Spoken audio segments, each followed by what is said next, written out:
I'm here with E3 Alliance. Today we're here for CTERC, or the Central Texas Education Research Collaborative, for our July meeting. We have Chicago Beyond here as our guest speaker today, which we're very excited about. And we're just going to briefly ground ourselves in the about CTERC, do a community builder, and then I'm going to hand it over to Chicago Beyond, and then we're going to close out today. All right, so just quickly about CTERC to ground ourselves. Our objectives are to enhance research productivity and facilitate the creation of a data-driven culture within our region, enhance capacity to share data throughout the region, and create well-organized, well-structured, and stimulated opportunities for collaboration. And with that, I'm going to go on mute and pass it off to Chicago Beyond. Thank you so much for being here today. Awesome. Thank you so much for having us. We'll share screen in a second here, and also just excited to see all the exciting roles and organizations, and that the chat is fully awake, because we actually had like a starter of our own. And so we'll just continue the chat good vibes. I think we'll tell you, of course, a little bit about ourselves, Chicago Beyond, who we are, our publication, Why Am I Always Being Researched, and how it connects to your good work. But just in the spirit of keeping that chat going, thought that we could just ask you you've already said your name, your role, what you're looking forward to this fall, but specifically, what are you hoping to get out of today's discussion, or how might this have piqued your interest? And then just one word for how you're feeling as you come into the space. So let's just provide a little bit more time for that, and will help us guide today's presentation. Passion for the topic, excited, eager. They're starting to come in fast now. It is on speaking about research partners, curious, new perspectives on research methods, adding these ideas to a Spanish-speaking community. Love it. Well, I'm sure some of these ideas can keep peppering in. Again, we saw your norms. So both excited for the use of the chat, but also we're going to have space to come off mute and talk to one another. And again, love that I'm continuing to see things from Matt, engaged, and David, curious. So we'll share to start the agenda and then go from there. So let's keep it moving. I'll turn it over to Josh. Yeah, this is a quick rundown of our agenda today. We wanted to make space for introductions, and for the remainder of today's session, we'll talk about who we are at Chicago Beyond, the story and our ideas in our publication, Why Am I Always Being Researched? And then we'll close with discussion and reflection, although these are going to be embedded throughout our conversation today. So for those unfamiliar with Chicago Beyond, I wanted to start with a few notes about our organization. Chicago Beyond is a philanthropic organization that works to ensure that all young people and community members have the opportunity to live free and full lives. Since its inception in 2016, Chicago Beyond has invested more than $47 million in individuals and organizations while cultivating ideas to drive systems change. Because there's no single barrier to equity, Chicago Beyond reimagines systems from philanthropy to justice to education and beyond. Lastly, we believe how we approach the work is as important as what we do, and we practice what we call whole philanthropy, a human-centered approach to funding. And Josh, if I can just continue, I think importantly, even though we were founded in 2016, our story started before that. So Liz Dozier, who is just to the right of that Chicago Beyond arrow, is our CEO and founder, and she was actually a principal on the south side of Chicago for many years. And during her time as a principal, Liz and her team just really recognized the importance of deeply understanding students, which includes who they are inside of the classroom. Oh, I see a chat, Liz is amazing, fantastic. So yeah, Liz was a principal. And when she was a principal, again, she and her team just recognized the importance of deeply understanding students inside the classroom and out, their communities, their families, both maybe the challenges that they faced as well as the strengths they possessed. And so her whole leadership team and the teachers and the school staff just took a very holistic approach to education, including restorative justice practices and healing-centered approaches to the work. And that pivot just had tremendous positive impact for the school and for students. It drove an improvement in graduation rates, reduction in dropout rates, as well as a reduction in incidents of violence. And so when Liz left her role as principal and founded Chicago Beyond, she really just brought with her this philosophy and the importance of noticing differently, including one's own role in systems. And so what we often say is the first step is noticing power dynamics, noticing our own biases, the ways in which, whatever roles we're playing, we're either healing or harming, and ways in which we're either including or excluding others in our work. And so from noticing, we say, when we change what we notice, we change how we see, and we change what we do. Taking the lens of noticing differently, when we started as a funder, we had a hypothesis that by investing in research for community organizations, we could catalyze their impact with evidence of success. They could scale their programs and increase funding and so on. However, when we started to sit with these nonprofit organizations and research institutions, we listened deeply to the experiences of community leaders that had been experiencing research in their communities over several decades. At one point, Jonte, the young person you see here, was signing a research consent form, and he asked aloud, "Why am I always being researched?" This was his third or fourth research project like this, and it was a meaningful question with very powerful implications. We came to learn about how community members often don't experience the benefit of research, while they experience much of the cost. And so rather than continuing down that path, we decided to sit down and write about our experience. We wrote about our experience as a founder, and we chose to incorporate the voices of community members in what ended up being the guidebook, Why Am I Always Being Researched? And so before we dig into this publication, we'd love to get a sense of how familiar this group is with Why Am I Always Being Researched? So if you could take a couple of seconds to complete the short poll question that should pop up on your screen.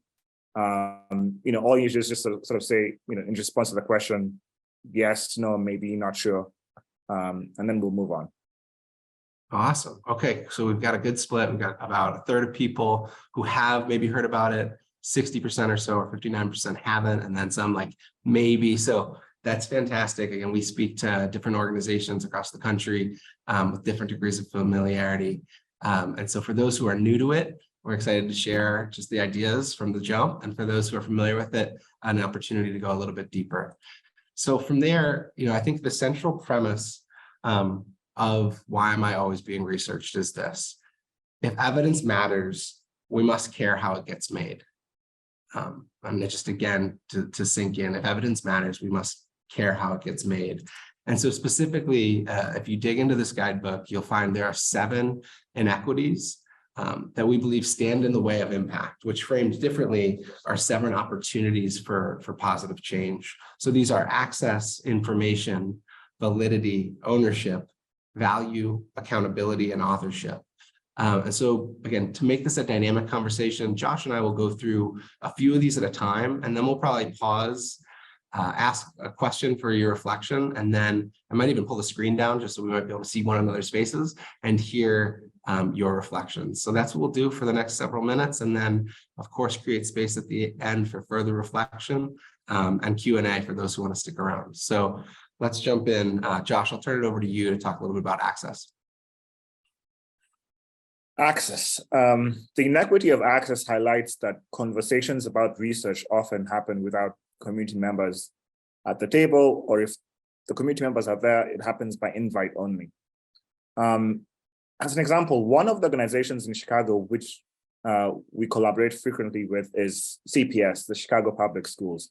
A few years ago, they created an equity framework to help push efforts towards eliminating opportunity gaps in education quality, policies, and supports for students.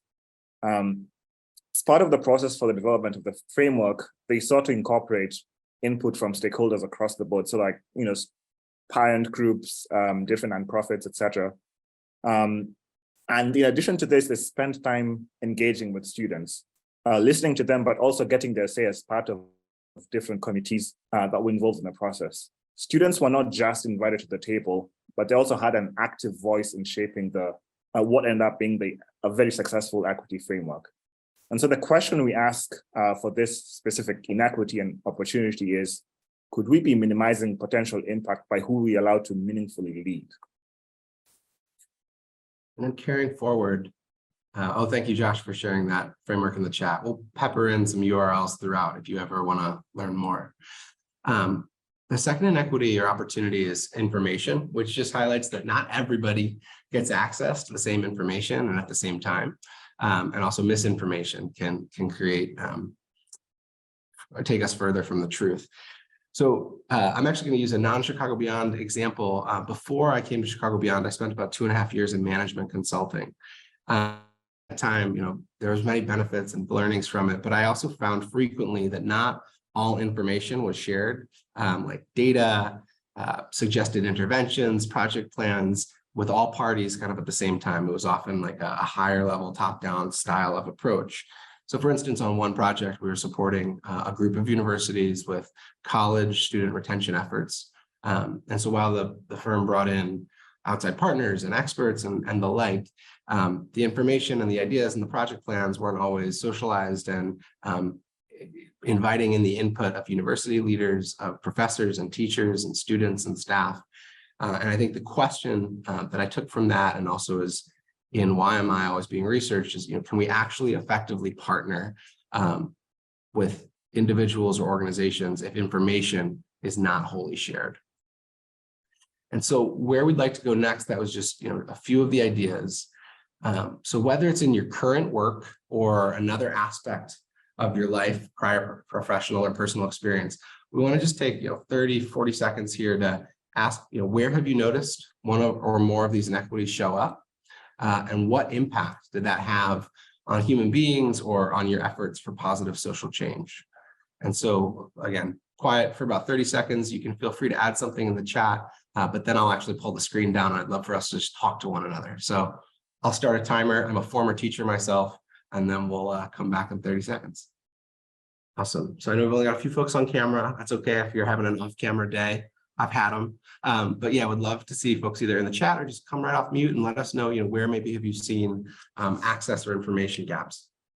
Hi, this is Laura Koenig. One of the things that we have seen very much is that universities, when they're looking at data, there are a lot of data protections on student level data, which should be there, but it prevents people from digging in and understanding questions that are really relevant to how much student support should I be providing? What are the success points within what we are doing? And really understanding the impact of that. So having the access on that level, and then from cradle, career to cradle, really there is a lot of lingo and jargon that we like to use that are limiting access points to people feeling like they have a sense of belonging in place at the research table. If you are, especially I find in the world of early childhood that we work in, it is, but you have to know about how important early childhood is from a research perspective to be able to talk about it. And it's like, well, that firsthand experience is also very, very relevant. And so how are you making things accessible through language? Love that. First, to jump in and make this kind of an ongoing conversation, I heard the two things, like the limiting student access to student data, which again, there's a good reason for it, but also sometimes it can be a hindrance. And also this idea of like language and how jargon or, words can just reinforce power dynamics where some folks may feel less welcome at the table. Thank you. Heather, I saw you noted something about mindsets around how people are given information. Do you want to share a little bit more about that? Yeah, hi. I was just thinking, and I can't remember if communication was one of the different areas on the circle. I was trying to go back and find that circle. But if it's around information, I just think about, we provide access, let's say, to students to get into certain, let's say, courses per se. But how do we communicate that back to families? I think often sometimes campuses and or districts or IHEs don't have that same level of expectation sometimes based on, the demographics of the school. So I've experienced that both as a parent and as an educator, seeing how communication goes out to families specifically. Totally. And are you using the right channels, in the right forms and the right methods and the right ways to make sure that information is democratized and shared openly? Tara, I'm just reading your comment now, but if you also just want to hop off and share with us, that would be fantastic. Yeah, it might be a little dense. I was just saying that a big learning for me in a prior role several years ago as we were looking to make our evaluation processes more equitably focused was the difference that it made in bringing people in to actually help decide what are we evaluating and why, rather than deciding it and then bringing them in midstream to answer questions that we came up with. We got a really entirely different project because they had different senses of what was actually important to understand.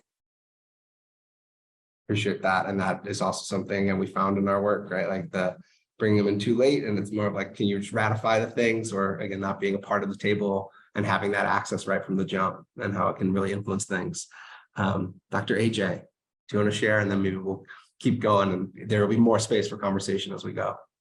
Yeah, I mean, I think so often we do this and intentionally or unintentionally are doing it in a way to check the box, right? Like, oh, we had this public meeting and anybody in the community could come and it was there. And, you know, if you didn't come, oh, well. But then, you know, to really do it, like if you really, really want to do this, it takes a lot of work on the researchers end. It often takes folks who are not researchers putting things together. And that's a big commitment that can be expensive. And so I think there has to be that passion there. For me, it's like a social justice issue. All of this data is data about people. You should have access to your own data if some company is going to have access to it and make a lot of money off of it.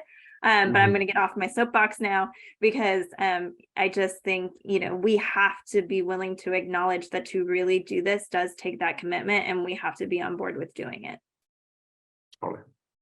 Yeah, I think there's this recognition of the time aspect, the intentionality aspect of it. But I think to invest that time, you also have to firmly believe that like the results will be better. The, you know, research design and the end result of this work will be better, more robust, more inclusive, versus if we did it the ways that we've done it of old. Cool. Well, we'll keep going. And again, more space for conversations just like this one as we go. And I think right now it is with Josh. Great. So yeah, next slide.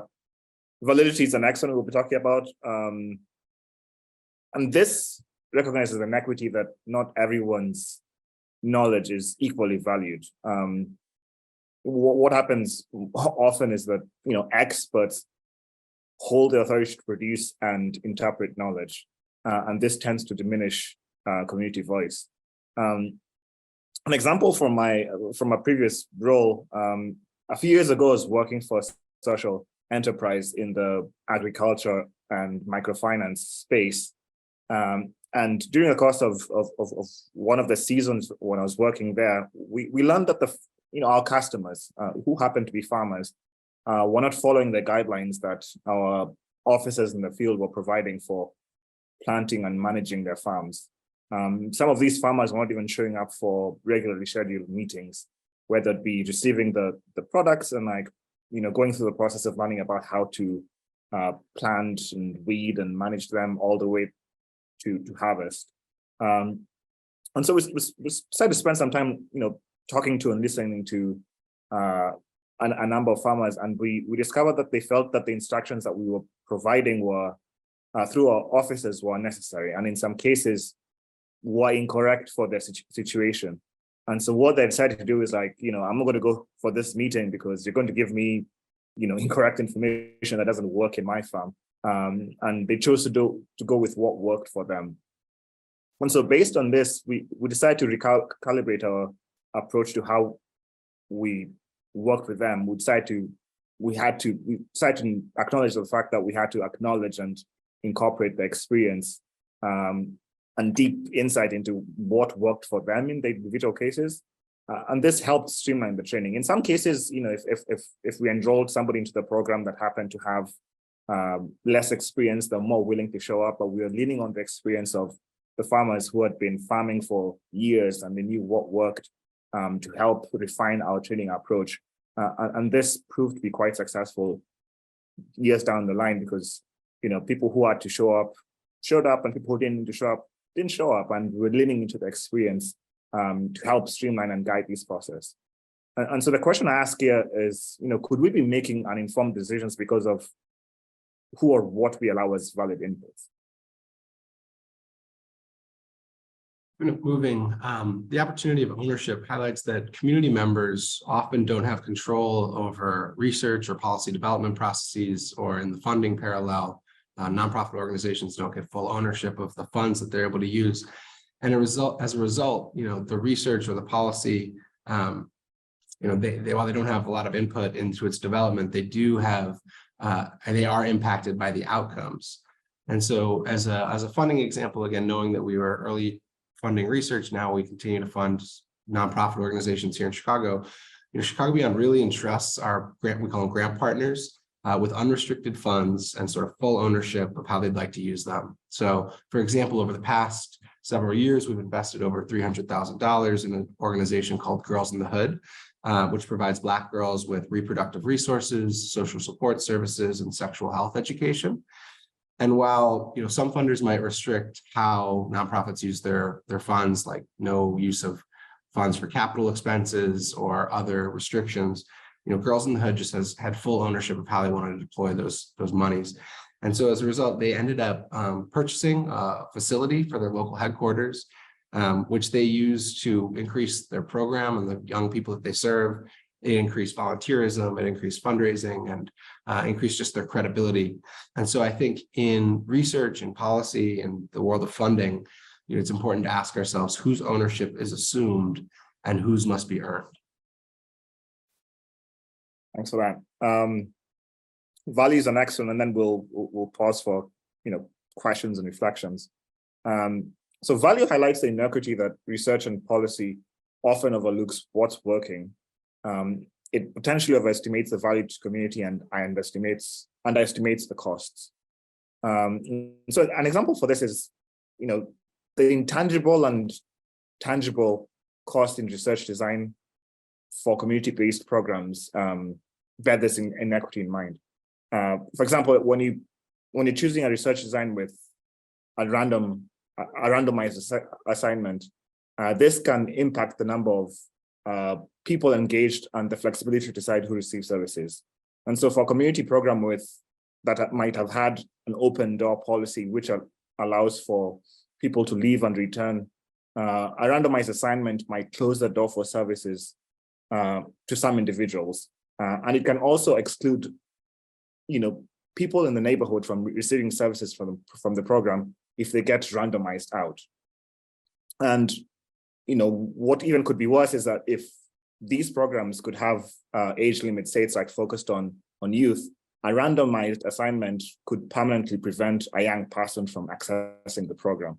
And so you end up asking the question, what do you compromise if you don't have the discretion to decide who gets services, and how do you account for tangible and intangible costs to the community? And so going back to this slide, who or what do you deem valuable, whose costs and risks matter, and who's invisible? And so, at this point, we've talked about validity, we've talked about ownership, and we've also talked about value. And so, like we did previously, we'd invite you to consider where you might have seen these opportunities, inequities at play, and this could be something in your day-to-day work or in other aspects of your life. And so maybe what we could do, like we did before, is think for 15-20 seconds or so quietly, and then we'd invite you guys to come off mute. So yeah, would love, again, just folks to come off, share wherever you may be seen issues or done this well. Validity, who's valid, ownership, who gets to own the process, value, whose costs and risks matter in the work. Yes, David. Just one for value kind of came up today. We had a meeting with some organizations. We're working on a data sharing agreement, and there's a city official who's trying to convince the organizations to share their data with us so we can do this analysis that will, on sort of benefit the community. That the city wants to answer some questions, and I didn't really see this coming, but a huge concern for the organizations, and the city was very aware of this. we're not going to use this outcomes analysis to pick and choose who gets the next round of funding. And it hadn't really occurred to me, but a sort of hidden cost for the organization was, oh no, if this test isn't fair to me, if I don't appear to be producing outcomes, then the cost to me could be this like stream of funding or something. And so on the one hand, I hadn't really thought about it. And on the other hand, I mean, if that's an incentive from them, it's almost, that's something to think about as well. Like they might have an additional incentive, an additional cost that might affect a decision on that front. Absolutely. And it was before my time at Chicago Beyond, but I do know that one of the stories from, our learnings that was a part of us drafting why my was being researched is a research, we were funding research. There was a research institution, there was a nonprofit organization, and the research was designed in such a way that like they didn't have the sample size that they actually wanted to, have credibility or validity to the results. And so like all of this time was spent, and the end sort of result of the study was, statistically insignificant, and it just created this whole, complex thing, that organization. And so that was actually one of those instances where we recognize, like maybe the full information had been shared up front and all costs have been considered. It's not just the time, it's like what happens at the end. And yeah, this risk of that result to them and their funding streams is super real. So I really appreciate you sharing that, David. Anyone else want to hop on and just share any reflections on validity, whose voice is valid, ownership, who gets to own the process, and value, costs, and risks?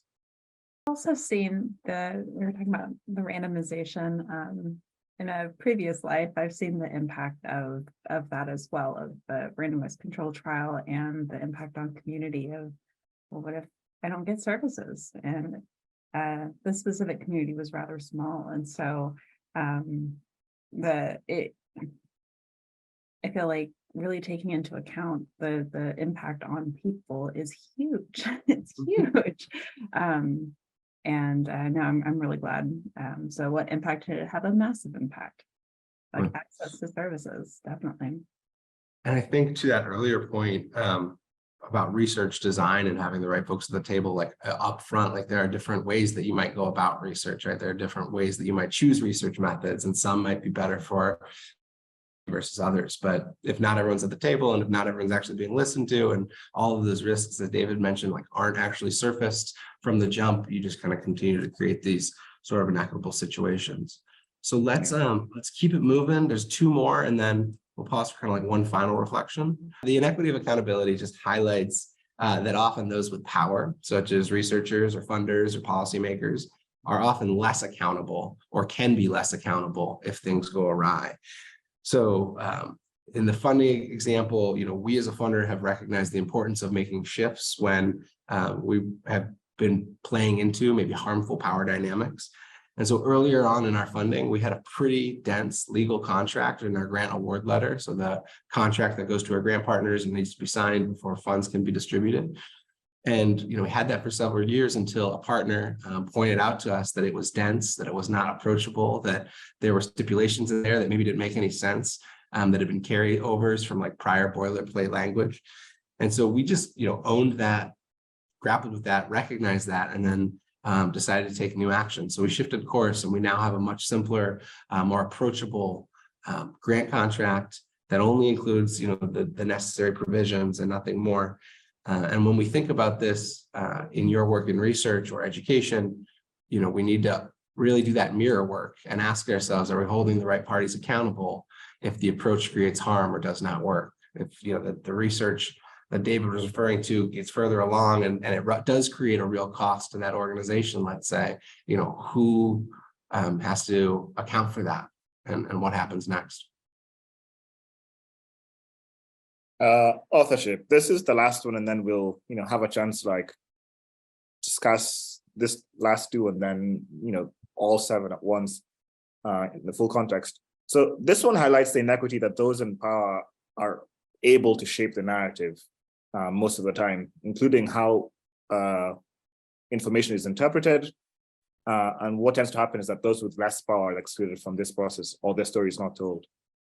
And so for us as an organization at Chicago Beyond, the approach to how we reflect and talk about our experiences and even how we tell the story of our impact, we try to ensure that this is rooted in the voices of our partners. This is embedded in how we speak about impact, like I said, but we strive to ensure that what we publish is grounded in co-authorship with our partners or in the community that we are part of. And why am I always being research is an example of this. And to be honest, this is where it's drawn from. Like we took the lessons of why am I always being researched and not just applied it to funding for research, but funding in general and how we approach our different aspects of work.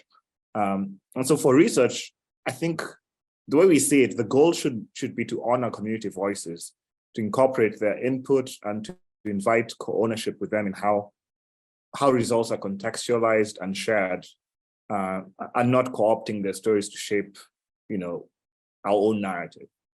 And so the question I pose for you here as we go into the next reflection is, whose voice is shaping the narrative being told and whose voice is missing?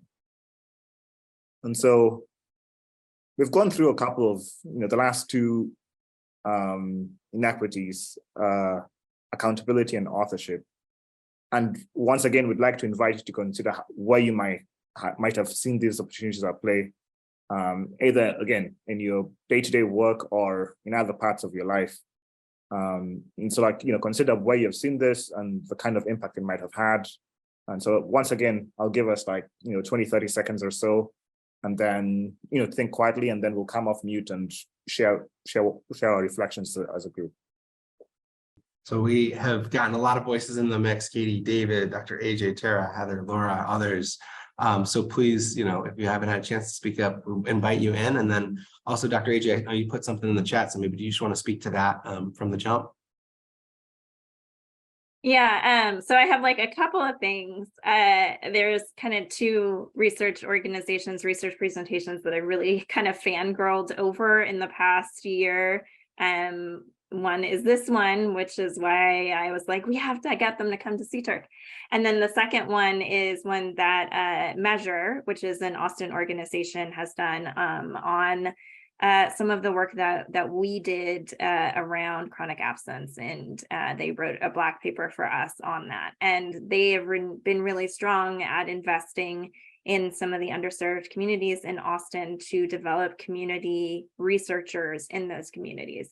And so I want this follow-up report that uses research as an empowerment tool to talk about how people can shift, not just in research, but also in kind of this learning and growing perspective of, for me, this idea of it is not just me, it is systems around me was a very powerful shift in my academic journey. And so I would love to see that for folks who don't often get the opportunity to make that shift.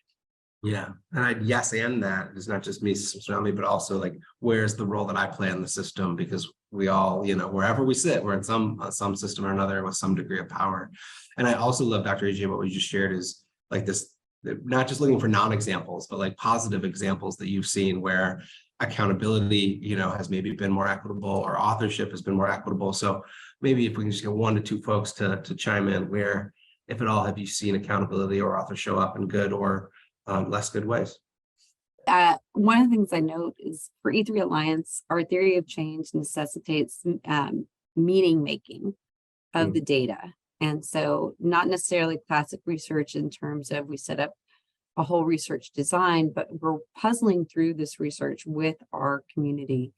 And we have had, I would say it's not always 100% or looking at it, but that intention of, are we really talking about what we're discovering together with impacted community, or are we removed? And so we, as a collective impact organization, have tools to help us take perspective, but are just now getting the tools that are also saying,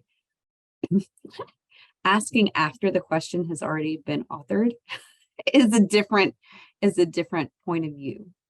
And getting what you have back. So thinking about those accountability pieces as they go up, but also that sense of authorship.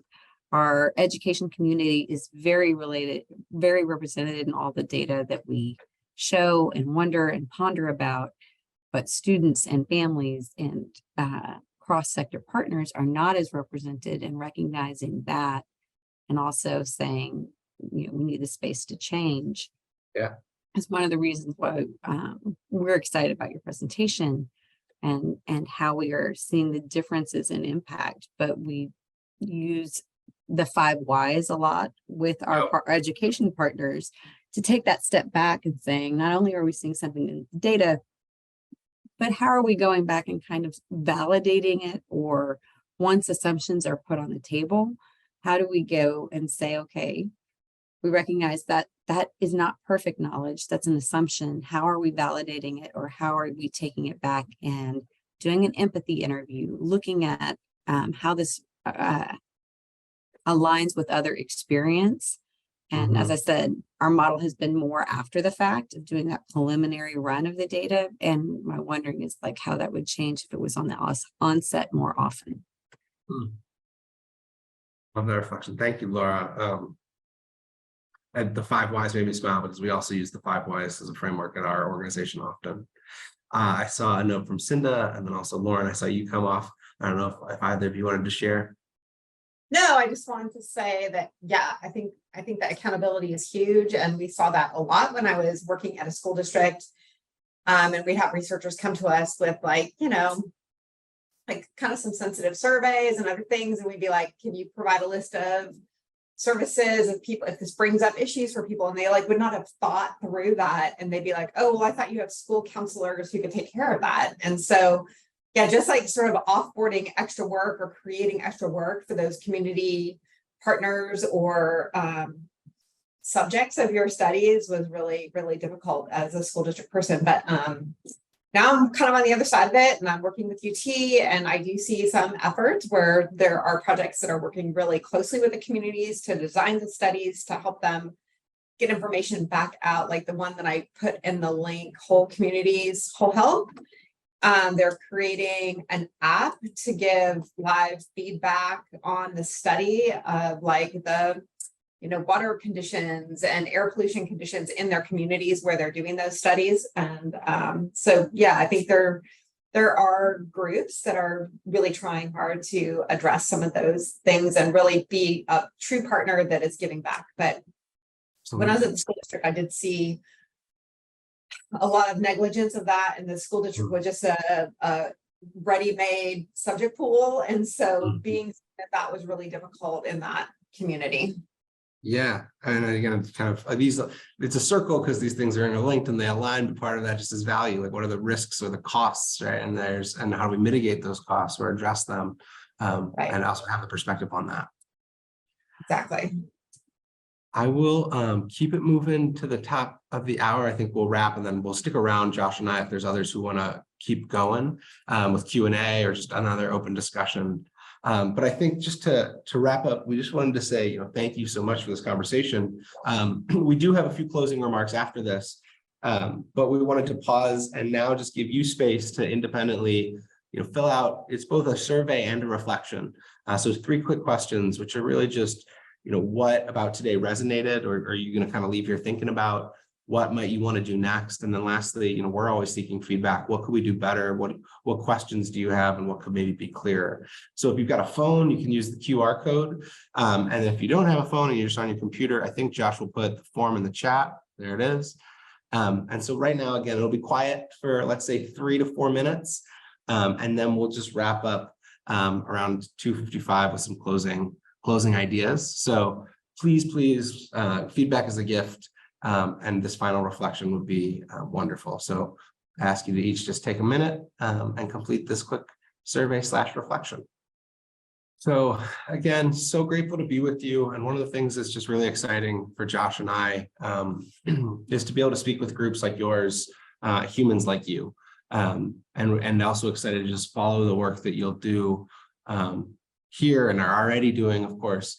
And so as you move forward, as we move forward together, we're just excited to follow your progress and to stay in human community with you as you continue to take new and refined approaches.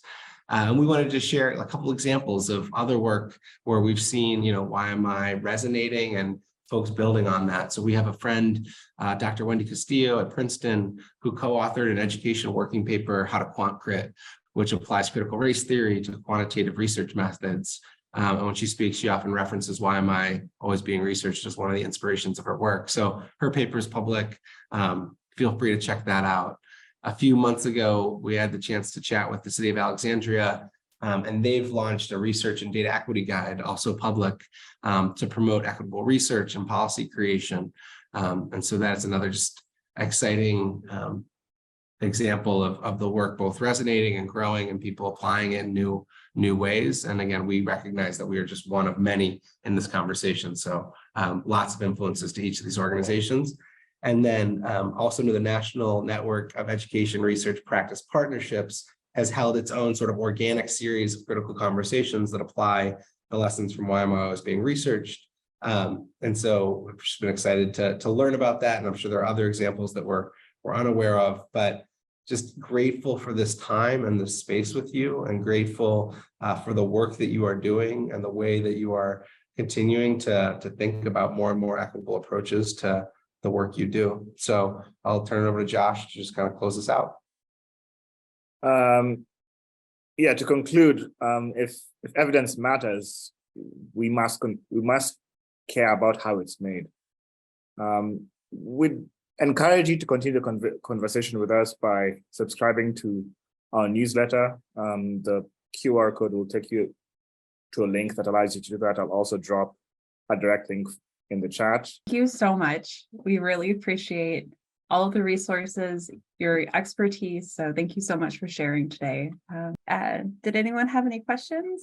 One of my questions is, you do this, I've heard you all talk before. Where do you see people kind of get into sticky situations? Because as we're talking in research areas, community engagement, moving along a spectrum of engagement to empowerment, to ownership and power shift is huge. And yet here we are talking about it and it's new. Where do people get stuck? I can just share my perspective and then Josh, jump in. Something that we think about a lot, if you're familiar with this theory of systems change, the water of systems change by FSG, which talks about, mental models, power and relationship dynamics. And then, at the top you have policies, practices, resource flows. I think there's often like an over-indexing at the top because those are the things you see.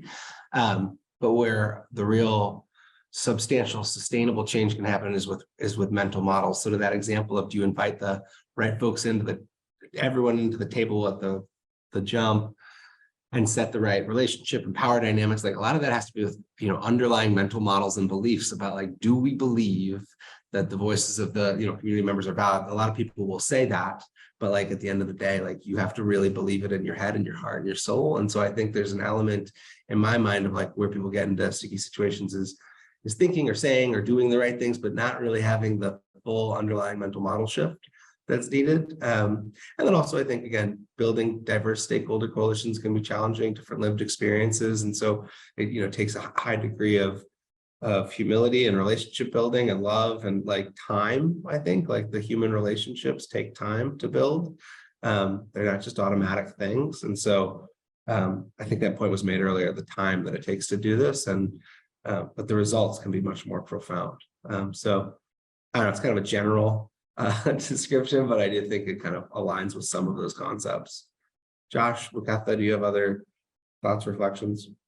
Yeah, I think the one thing to add there is kind of like reflecting on what you said. Like I think the part that, at least for me and how I see this, the part where people get stuck is like the amount of time and effort it takes. Because like when it comes to systems change, when it comes to this type of work, there's like an expectation perhaps or an assumption that you could do a few things and then it'll get the ball rolling and 6 months down the line things have changed. But like more often than not, what tends to happen is that you kind of like, you might again like you might attack the top layer of that pyramid, and change a few things. But like if if say somebody new comes into the role, or there's somebody moves on to a different position and so on, as tends to happen in education a lot. What happens, you have to start over again. And so I think it's like, most of the time, what I would say is that becomes a bit of a challenge is like the level of commitment that you have to have. I think somebody spoke about commitment early on, and I think it's there's a intentionality piece to that, but there's also like, you're not in this just for the next few months or the next few years. It's like a long-term process of change that requires the fact that you have to acknowledge that it's a long-term process of change, and you have to be willing to like roll with what might take longer than you might anticipate. Thinking about utilization focused evaluation as well, starting from kind of the end and working backwards with people in the community. So like, what is the need, and working backwards. So is that a 2-pager? Is it a one, like, is that the what will be of most utility for people? And so just working backwards of what is needed, and then like, what are the research questions, the evaluation questions, and being kind of in a participatory facilitatory role, as opposed to like knowing best type role. So being the person who is the door stopper, who opens the door and is like, hey, like, let's all come together, identify like what's needed, and then work together. So I've been thinking about that a lot lately.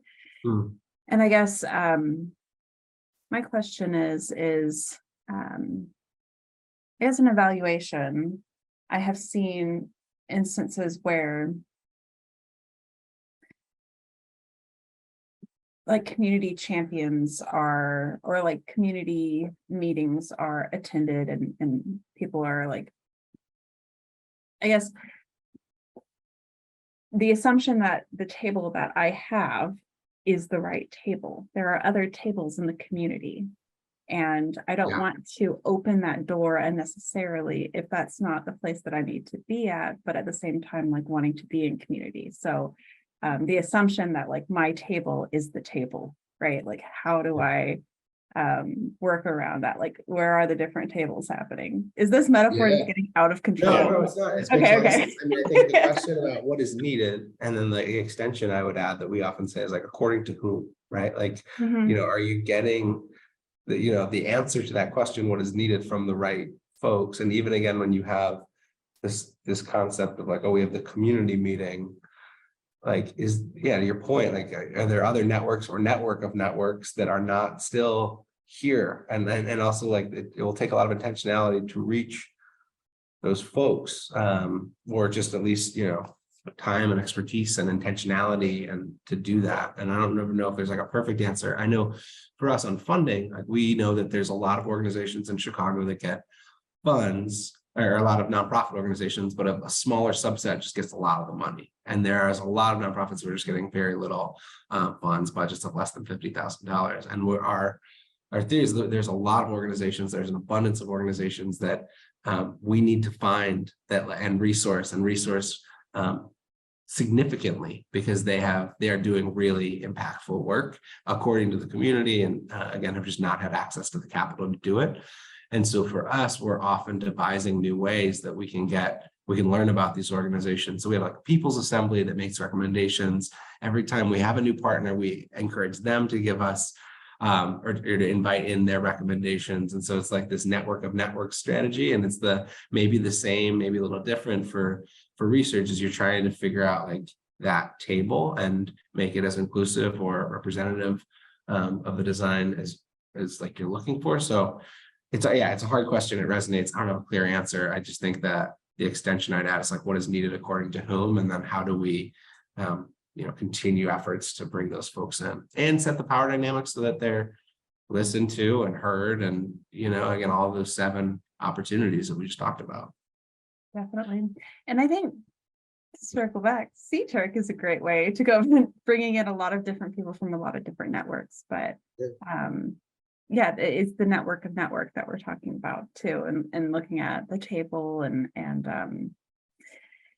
thank you. No, I think CTERC is a step the objective is for this collaboration and to get to know people and to participate in like this research methodological community together. So I'm really glad that we exist, but also looking at other networks too.